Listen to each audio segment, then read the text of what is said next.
নমস্কার বন্ধুরা, আমাদের গল্প পাঠের আসর লেটস ডু গল্পতে সকলকে স্বাগত জানাই।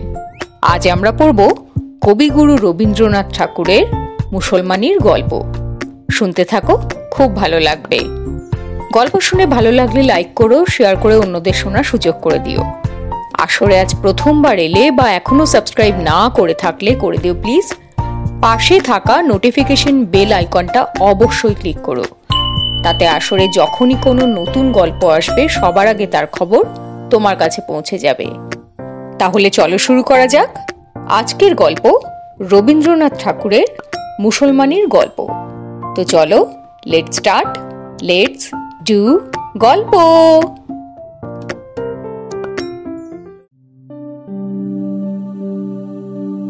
তখন অরাজকতার চরগুলো কণ্টকিত করে রেখেছিল রাষ্ট্র শাসন। অপ্রত্যাশিত অত্যাচারের অভিঘাতে দোলাইত হতো দিনরাত্রি। দুঃস্বপ্নের জাল জড়িয়েছিল জীবনযাত্রার সমস্ত ক্রিয়াকর্মে। গৃহস্থ কেবল দেবতার মুখ তাকিয়ে থাকত।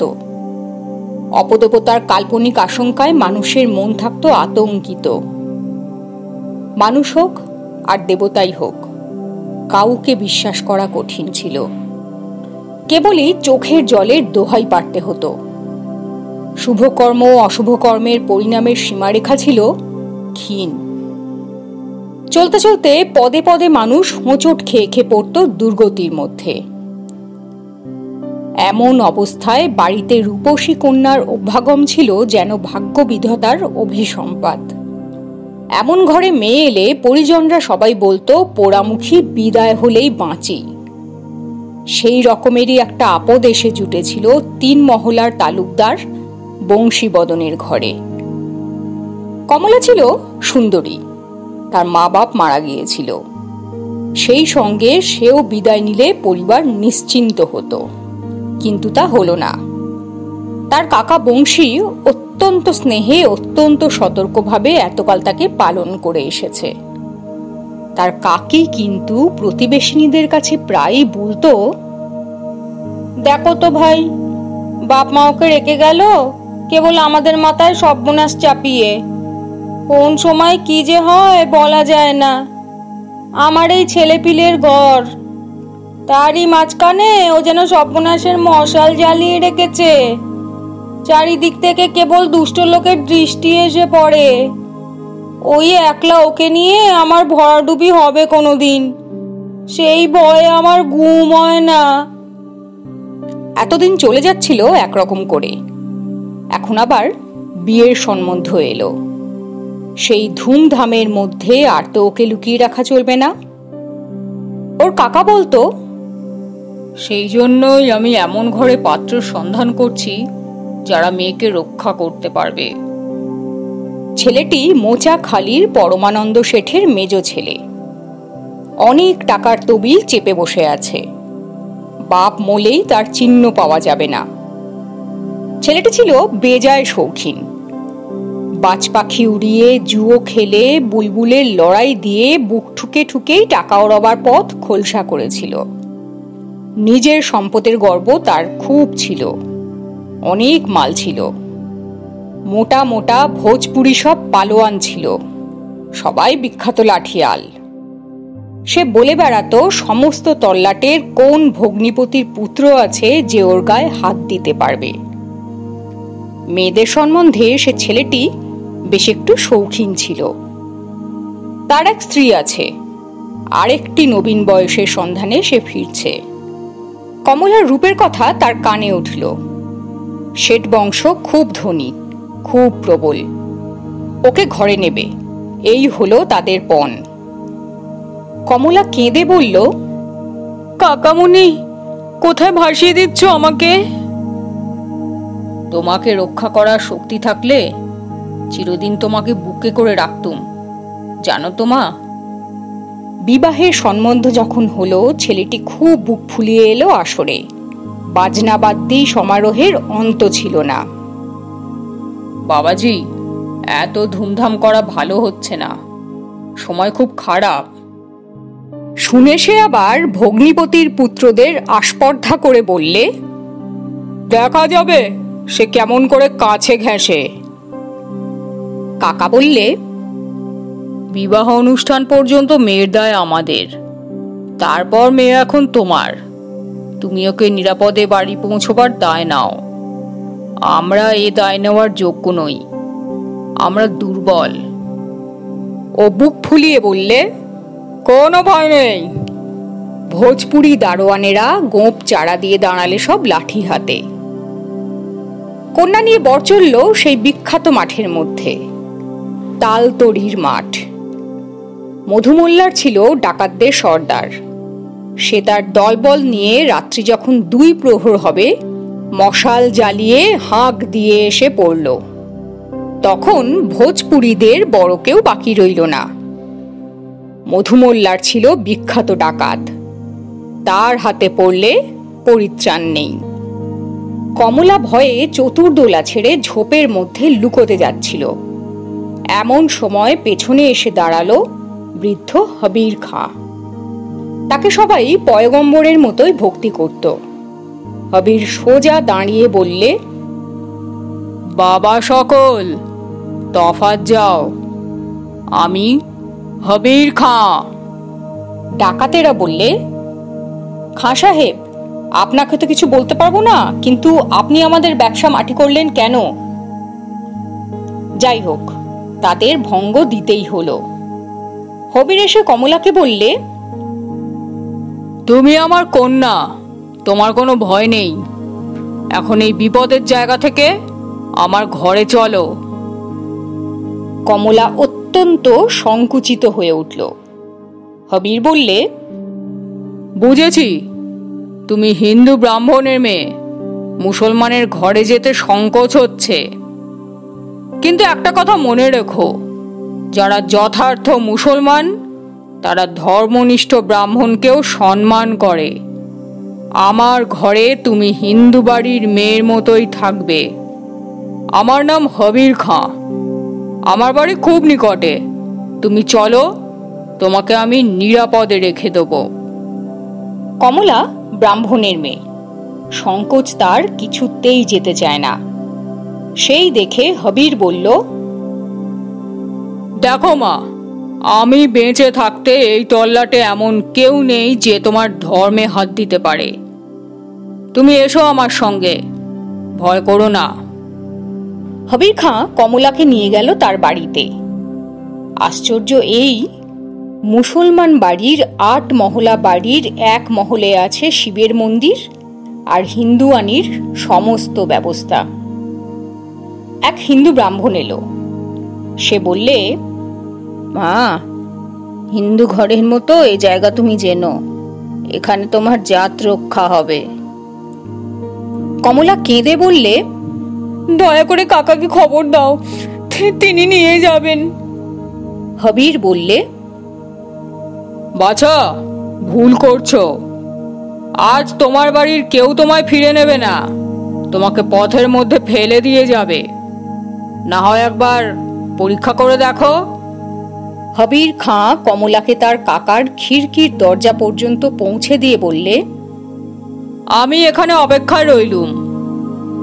বাড়ির ভিতর গিয়ে কাকার গলা জড়িয়ে ধরে কমলা বললে, কাকামণি, আমাকে তুমি ত্যাগ করো না। কাকার 2 চোখ দিয়ে জল পড়তে লাগলো। কাকি এসে দেখে বলে উঠল, দূর করে দাও, দূর করে দাও অলক্ষ্মীকে। সর্বনাশিনী, বেজাতের ঘর থেকে ফিরে এসেছিস, আবার তোর লজ্জাও নেই। কাকা বললে, উপায় নেই মা, আমাদের যে হিন্দুর ঘর, এখানে কেউ তোকে ফিরে নেবে না। মাঝখান থেকে আমাদেরও জাত যাবে। মাথা হেঁট করে রইল কমলা কিছুক্ষণ। তারপর ধীর পদক্ষেপে খিড়কির দরজা পার হয়ে হবিরের সঙ্গে চলে গেল। চিরদিনের মতো বন্ধ হলো তার কাকার ঘরে ফেরার কপাট। হবির খাঁর বাড়িতে তার আচার ধর্ম পালন করার ব্যবস্থা রইল। হবির খাঁ বললে, তোমার মহলে আমার ছেলেরা কেউ আসবে না। এই বুড়ো ব্রাহ্মণকে নিয়ে তোমার পুজো আর্চা হিন্দু ঘরের আচার বিচার মেনে চলতে পারবে। এই বাড়ির সম্বন্ধে পূর্বকালের একটু ইতিহাস ছিল। এই মহলকে লোকে বলতো রাজপুতানির মহল। পূর্বকালের নবাব এনেছিলেন রাজপুতের মেয়েকে, কিন্তু তাকে তার জাত বাঁচিয়ে আলাদা করে রেখেছিলেন। সে শিব পূজা করত, মাঝে মাঝে তীর্থভ্রমণেও যেত। তখনকার অভিজাত বংশীয় মুসলমানেরা ধর্মনিষ্ঠ হিন্দুকে শ্রদ্ধা করত। সেই রাজপুতানি এই মহলে থেকে যত হিন্দু বেগমদের আশ্রয় দিত, তাদের আচার বিচার থাকত অক্ষুণ্ণ। শোনা যায় এই হবির খাঁ সেই রাজপুতানিরই পুত্র। যদিও সে মায়ের ধর্ম নেয়নি, কিন্তু মাকে সে পুজো করত অন্তরে। সেই মা তো এখন আর নেই, কিন্তু তার স্মৃতি রক্ষাকল্পে এরকম সমাজ বিতাড়িত অত্যাচারিত হিন্দু মেয়েদের বিশেষভাবে আশ্রয়দান করার ব্রত তিনি নিয়েছিলেন। কমলা তাদের কাছে যা পেল তা সে নিজের বাড়িতে কোনো দিন পেত না। সেখানে কাকি তাকে দূরছাই করত।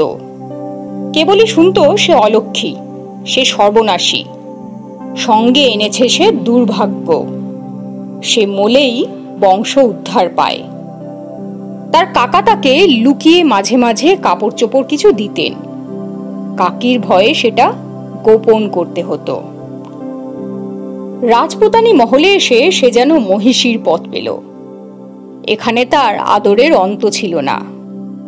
চারিদিকে তার দাসদাসী, সবই হিন্দু ঘরের ছিল। অবশেষে যৌবনের আবেগ এসে পৌঁছল তার দেহে। বাড়ির একটি ছেলে লুকিয়ে লুকিয়ে আনাগোনা শুরু করলো কমলার মহলে। তার সঙ্গে সে মনে মনে বাঁধা পড়ে গেল। তখন সে হবির খাঁকে একদিন বললে, বাবা, আমার ধর্ম নেই। আমি যাকে ভালোবাসি সেই ভাগ্যবানই আমার ধর্ম। যে ধর্ম চিরদিন আমাকে জীবনের সব ভালোবাসা থেকে বঞ্চিত করেছে, অবজ্ঞার আস্থা কুড়ে পাশে আমাকে ফেলে রেখে দিয়েছে, সেই ধর্মের মধ্যে আমি তো দেবতার প্রসন্নতা কোনোদিন দেখতে পেলুম না। সেখানকার দেবতা আমাকে প্রতিদিন অপমানিত করেছে, সে কথা আমি আজও ভুলতে পারিনি। আমার প্রথম ভালোবাসা পেলুম বাপজান তোমার ঘরে। জানতে পারলুম হতভাগিনী মেয়েরও জীবনের মূল্য আছে। যে দেবতা আমাকে আশ্রয় দিয়েছেন, সেই ভালোবাসার সম্মানের মধ্যেই তাকেই আমি পুজো করি। তিনিই আমার দেবতা। তিনি হিন্দুও নন, মুসলমানও নন। তোমার মেজ ছেলে করিম, তাকে আমি আমার মনের মধ্যে গ্রহণ করেছি। আমার ধর্ম কর্ম ওরই সঙ্গে বাঁধা পড়েছে। তুমি মুসলমান করে নাও আমাকে, তাতে আমার আপত্তি হবে না। আমার না হয় দুই ধর্মই থাকলো। এমনি করে চলল ওদের জীবনযাত্রা। ওদের পূর্বতন আত্মীয় পরিজনদের সঙ্গে দেখা সাক্ষাতের কোনো সম্ভাবনা রইল না। এদিকে হবির খাঁ কমলা যে ওদের পরিবারের কেউ নয় সে কথা ভুলিয়ে দেওয়ার চেষ্টা করলেন। ওর নাম হলো মেহেরজান। ইতিমধ্যে ওর কাকার দ্বিতীয় মেয়ের বিবাহের সময় এলো। তার বন্দোবস্ত হলো পূর্বের মতো। আবার এলো সেই বিপদ। পথের মধ্যে হুঙ্কার দিয়ে এসে পড়ল সেই ডাকাতদের দল। শিকার থেকে একবার তারা বঞ্চিত হয়েছিল, সে দুঃখ তাদের ছিল। এবার তার শোধ নিতে চায়। কিন্তু তারই পিছন পিছন আর এক হুঙ্কার এলো, খবরদার! ওই রে, হবির খাঁর চেলারা এসে সব নষ্ট করে দিচ্ছে আবার। কন্যাপক্ষরা যখন কন্যাকে পালকির মধ্যে ফেলে রেখে যে যেখানে পেল দৌড় মারতে চায়, তখন তাদের মাঝখানে দেখা দিল হবির খাঁয়ের অর্ধচন্দ্র আঁকা পতাকা বাঁধা বর্ষার ফলক। সেই বর্ষা নিয়ে দাঁড়িয়েছে নির্ভয়ে একটি রমণী। সরলাকে সেই রমণী বললেন, বোন, তোর ভয় নেই। তোর জন্য আমি তার আশ্রয় নিয়ে এসেছি, যিনি সকলকে আশ্রয় দেন। তিনি কারো জাত বিচার করেন না। কাকা, প্রণাম তোমাকে। ভয় নেই, তোমার পা ছোঁব না। এখন একে তোমার ঘরে নিয়ে যাও, একে কিচ্ছুতে অস্পৃশ্য করেনি। কাকিকে বলো অনেক দিন তার অনিচ্ছুক অন্নবস্ত্রে মানুষ হয়েছি, সে ঋণ যে আজ আমি এমন করে শুধতে পারবো তা ভাবিনি। ওর জন্য একটি রাঙা চেলি এনেছি, এই নাও, আর একটি কিংখাবের আসন। আমার বোন যদি কখনো দুঃখে পড়ে, তার যেন মনে থাকে যে তার এক মুসলমান দিদি আছে, তাকে রক্ষা করবার জন্যে।